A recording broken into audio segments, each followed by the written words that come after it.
Good afternoon, everyone. My name is Benjamin, and welcome to Fixing the U.S. State Flags Part 1. At least the ones that need to be fixed. Now, I'm going to go through every state and kind of cover, and look at the flag and also kind of say what a flag does well and what it does badly.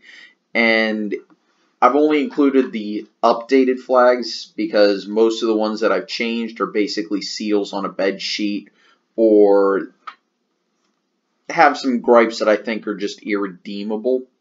So, and there are a lot of really bad state flag designs. Now, this covers everything up to Missouri. So that's kind of what I've done. And let's start with Alabama. This is a St. Andrew's cross, red on white. But let's be honest, the real flag of Alabama is probably a white A on a crimson background. But this is a great flag design. Yeah, it's a little bit of an homage to their Confederate background, and specifically their state regiments using a similar design, just with different colors. Alaska, great design. The Big Dipper with the North Star. I mean, you can't. This is a design that can't be messed up. This is just too good. And it's a beautiful shade of blue on top of that, so well done, Alaska. Well done. Arizona, also another well done design. Red and yellow to symbolize the fact that the Spaniards did control this territory at one point. The blue for the Colorado River, and then a copper-colored star to represent that the state was a major copper exporting state. And, of course, it's a very simple design. It works well. And it can be easily drawn by, someone who is not good at drawing. Arkansas, apologies for the potato quality on this one. I tried to find images that were large enough that you wouldn't be obscured. Again, a great design. The only thing I would change is get rid of the word Arkansas, but I think it's such a minor gripe that I think it's okay to leave it in there. And, the stars are arranged in a diamond because Arkansas at the time was the only diamond-producing state in the United States. California, again, normally I would say remove the words, but this is such an iconic design that it's really not worth complaining over.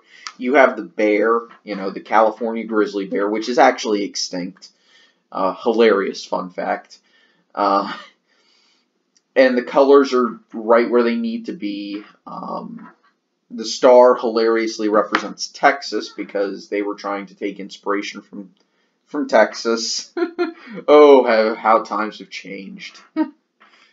Colorado, another good flag design here. Yeah, you could say, oh, there's writing on it, but it's so not noticeable that it's not even worth talking about. Colors match and they do well with each other. This is great. This is a good design.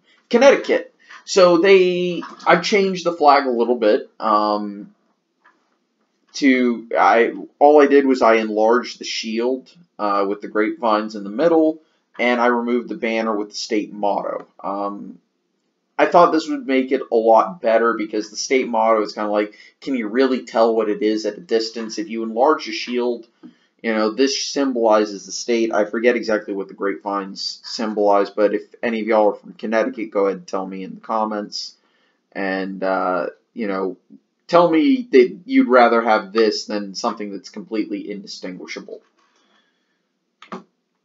Delaware, one of the normal things I would do is I would get rid of the writing, but they were the first state, and that's the day they ratified the Constitution, becoming the first state in the United States.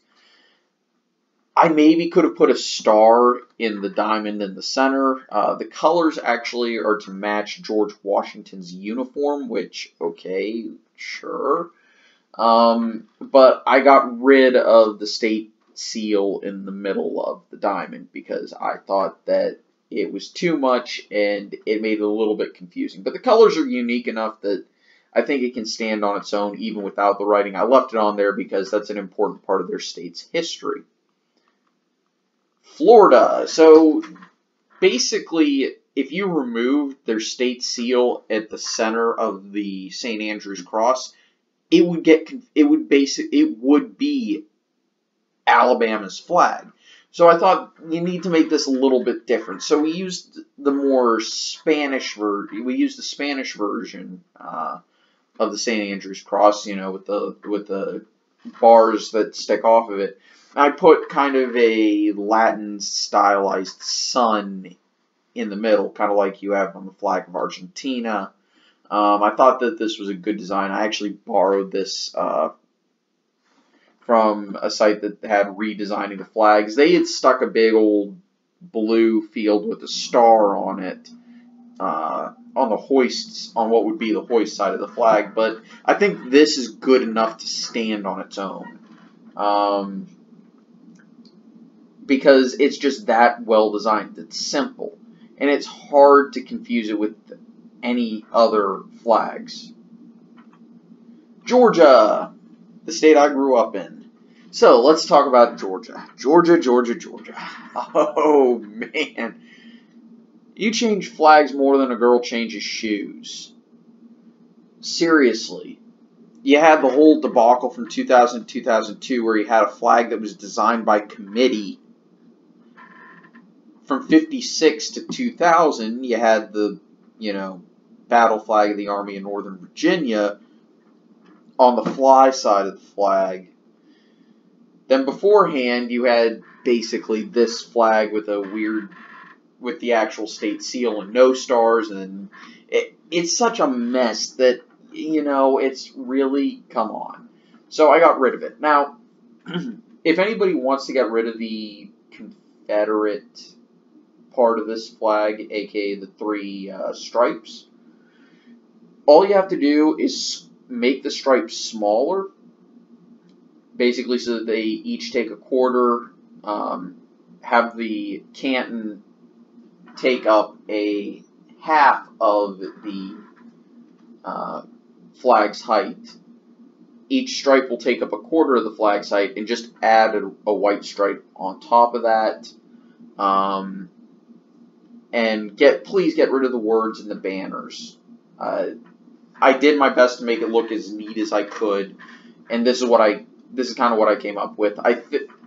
I'll leave it up to you if you want to add that fourth stripe. Personally, I don't see it as a big deal. This is a very well-designed flag, other than the writing that's on the pillar and the arches. And I left the arches there because I want to see Georgia Tech fans complain that they live in a state where the flag references the University of Georgia, their biggest rival.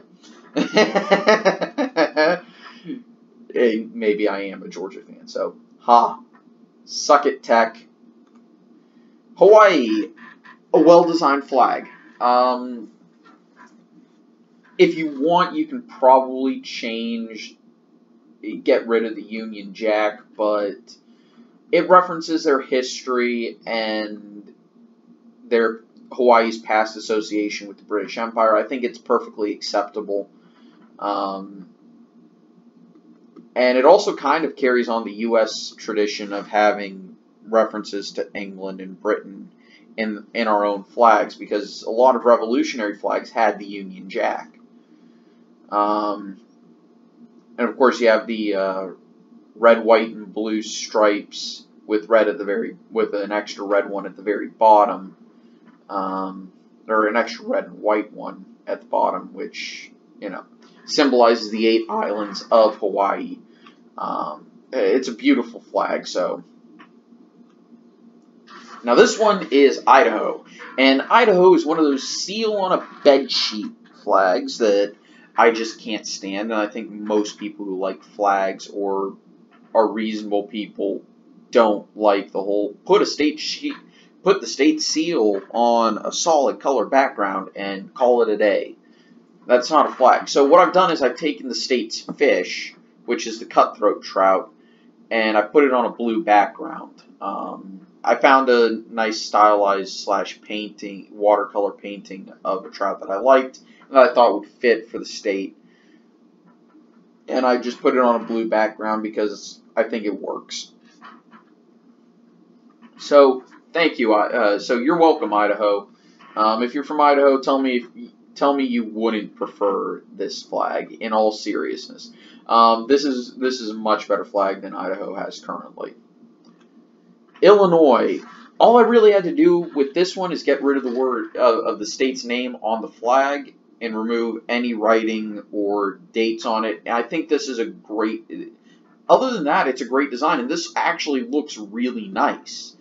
I mean, you could probably enlarge. I'm guessing it's the state seal, but you could probably enlarge the eagle shield and the scene of nature, and it would be and you could probably do that and get away with it, and it wouldn't be horrible. But with all the writing there, it just is a bad design. Indiana. Normally I complain about the word Indiana, but I won't. I think this is a perfectly fine flag. The number of stars represent the state number this was in entering the Union, so there's that.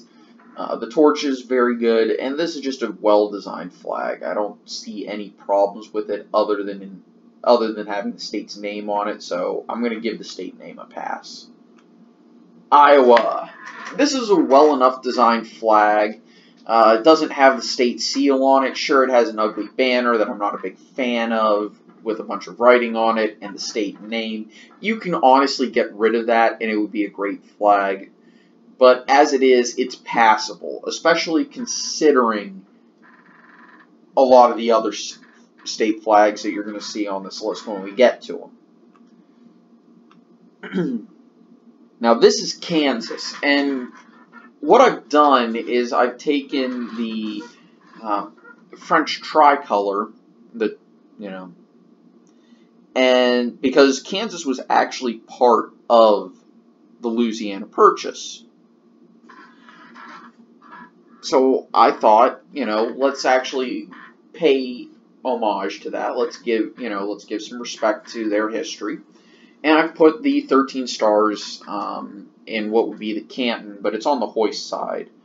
The reason I've done this is I just want to kind of make it so we're not having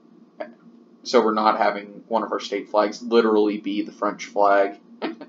But also because a lot of states, even if they weren't part of the original 13, have 13 stars to symbolize those original 13, kind of as a tribute, kind of like a tribute band, right? So I thought that this was a good enough homage, and it looks good enough that it could be recognizable as Kansas.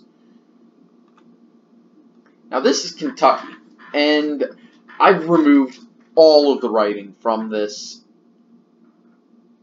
and this is probably the weakest flag here, but it has Kentucky bluegrass and a little bit of a reference to their history as a frontier state, because at the time they were founded, they were definitely part of the frontier. I could have enlarged that in the center, the little circle with the men in, making a deal, as well as enlarging the Kentucky bluegrass. But I just thought it wasn't a good idea. Truth is, it's hard to find any good symbols for the state. I mean, I could have put a Bowie knife on there. That would have been funny. But, yeah, it's just... Kentucky is a hard state to find an alternate flag for. So what I did was I just removed the writing and said, well, this is good enough. And maybe it's not. If any of y'all have better ideas, go ahead and put them in the comments. And no, I'm not going to put Colonel Sanders on Kentucky's flag. So moving on, this is Louisiana, and I thought I resized it well enough so they would cover the additional space. I guess I didn't. This is also from an alternate history site. I like the pelican feeding its chicks in the Canton, and I think the colors do really well. I could have gone with a few other potential flag designs, but they all were from their Confederate past or reference the Confederacy in some manner. So getting rid of the state seal on a background, on a bed sheet, this is the best I could come up with that wasn't, just going to add Confederate imagery. Because while I'm not necessarily for getting rid of it, because objectively speaking, from a purely design standpoint, a lot of the Confederate flags were actually really well done. Problem is, what they stand for is not necessarily what you want to be, using to represent your state. So I didn't just want to add Confederate imagery, but I also won't take it down if I think it makes sense. So that's kind of why I've done Louisiana, or just borrowed this alternate design for a Louisiana flag. Looks great. That's all I have to say about it. This is Maine. This is Maine. And Maine and Massachusetts used to be part of the same state, so they have similar symbols. This was actually used by some Maine regiments and groups at one point. It's a pine tree with a star in the canton, and it's on a tan background, or whatever the actual color is. And this is better than their current flag, which is, again, seal on a bed sheet. So I think this is a great design, and it's very similar to South Carolina's flag, which you'll see in part 2. Kind of making them brothers in a sense. Maryland. Now, some people absolutely hate this flag and think that this should be redesigned. I, on the other hand, think it's awesome. I love this flag. This is a well-designed flag. It's basically just the coat of arms of Lord Baltimore, who founded Maryland to be a refuge for Catholics. I think this is a great homage to the history of the state, and I think it is actually well-designed. Sure, it's a little bit busy, but the colors, but it's all neat and orderly. You can figure it out pretty quickly. So it's, while busy, it's just a great design, I think. And there's also another controversial flag design in terms of, some people hate it, some people love it. That's on this, that's going to be in part 2. And the reason why some people hate that one is people talk about how good it is too much. And we'll talk about that when we get there in part 2. So, Massachusetts. While they don't have a seal on a bed sheet right now, it's so close to that it's really not worth it to argue the difference.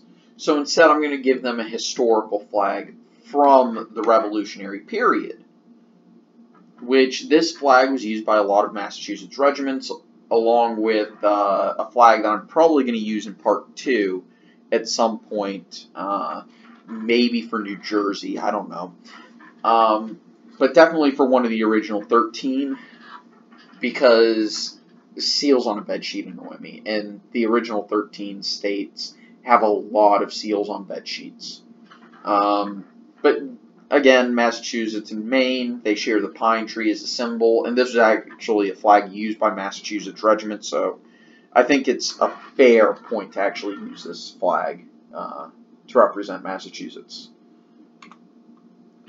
Time for Michigan, and their flag is a seal on a bedsheet. So instead, I've taken a drawing of their state animal, the wolverine, and I've put it on a blue background. I think this is a much better design than before, and I think that that using the state animal is a good idea on this flag, because it can be used to represent a lot of different things. So, moving on, we go to Minnesota. And, well, some people are going to be wondering, okay, so what is this flag supposed to be? Well, Minnesota had a large Scandinavian influx in immigration. And so did Wisconsin and the Dakotas, and to a lesser extent Michigan and Illinois and Iowa. But there are going to be 4 states that I think I'm going to borrow this motif from. And this motif is the Nordic cross, because again, Scandinavian and Finnish, the Nordic nations, had a major influence culturally into these states, because that's where a lot of the immigrants came from to these states. So they're going to all have a similar design, just with different colors, that try to reference where the majority of their Nordic heritage is originally from. Minnesota's largest Nordic group right now is Norway. And Norway was the most common, were the most common Nordic peoples to immigrate to Minnesota. So I've used red and blue, and I've put them in the Nordic cross. And I think it's a great design, and it references state history, and it's a well-designed, simple flag. So, moving on to Mississippi. I didn't change a dang thing, because I don't know how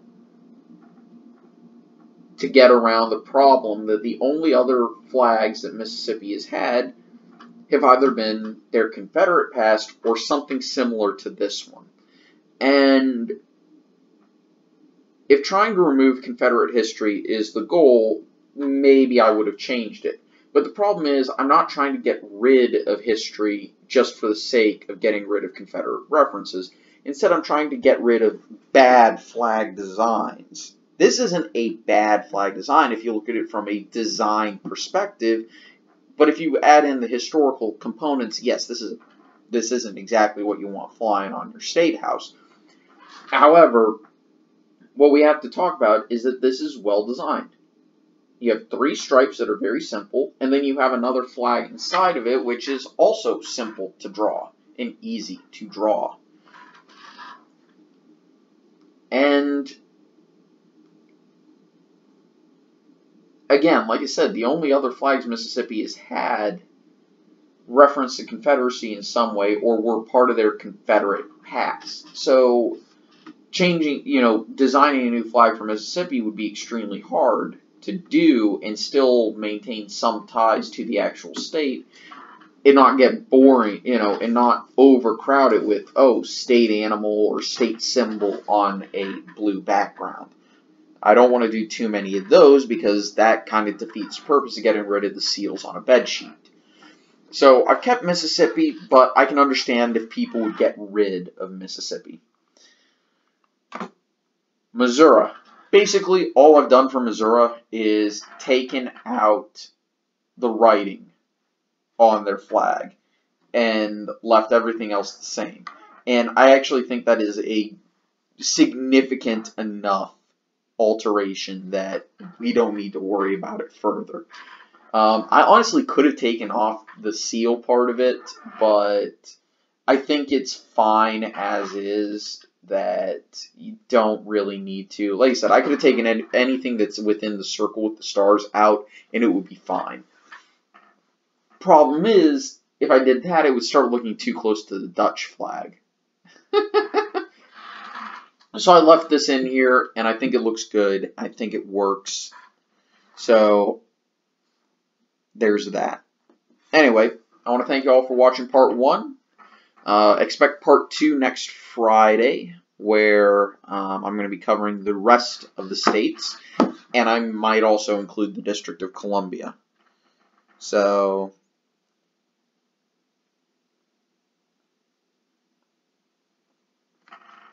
anyway, take it easy, y'all. Have a nice day, and I'll see you guys next time. Bye.